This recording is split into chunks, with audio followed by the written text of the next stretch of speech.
trying to time the bottom of the market? I get a version of this question pretty much every week. When is the market going to tank? When is the best time to buy? There's no one around that's going to ring a bell when it hits bottom. It's not the RBA, not the economist, certainly not me.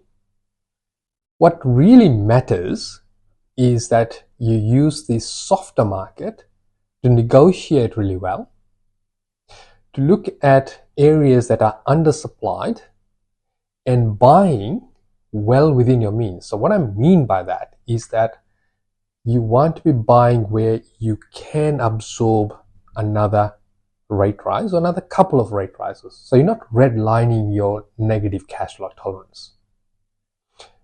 If you were to time the market, you're better off putting a calendar on the wall, taking 10 steps back and throwing a dart and time it better that way than actually allowing for the media to dictate when you buy. If you bought quietly with the fundamentals and you bought in a softening market, the time that you have in the market will be far more beneficial than trying to time the market.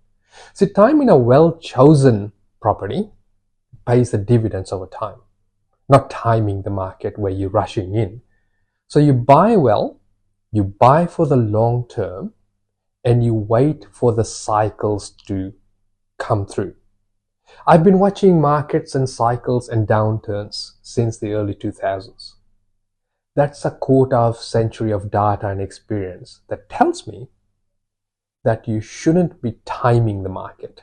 You can't time the bottom of the market. What you do need to have is time in the market. That's your Wednesday Wisdom. Have an awesome week, and I'll see you again next week.